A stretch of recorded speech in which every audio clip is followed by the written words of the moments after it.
Callum Smith opens up a container containing most of the parts of a historic Beechcraft Staggerwing plane dating back to the 1930s, and it's one of four his Wanaka-based company are restoring. Called Staggerwing because the two wings aren't vertically aligned, this one served as an air ambulance in New Zealand before later taking a tumble during a landing in the 1970s.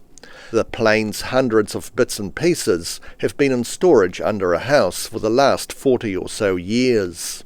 The main fuselage is steel tube, the wings are pretty much all wood, and then you have the wood that covers the fuselage and then the fabric that goes over the top of it. All the fairings and cowls, etc. are all aluminium. They were originally made from very soft aluminium, so that's why they tended to get pretty well beaten up. While they also restore other aircraft, the company have become specialists in restoring Staggerwings and now have four in various states of restoration. One of the other ones in their workshop was used 80 years ago by United States Admiral Richard Byrd for his exploration of the Antarctic. The owners of it are just all they want it to be original as it came out of the factory, ready to go to the ice. So that's what we're aiming for. They do a lot of research themselves. They've been to there's a museum in the States dedicated to Admiral Byrd's travels.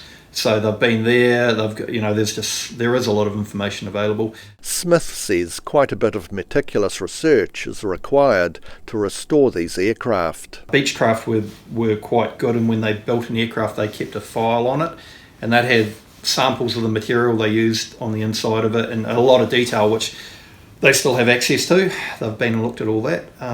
So yeah, there's a lot of information, so it's just a matter of gathering it all up and then going through it and figuring out what bits we need.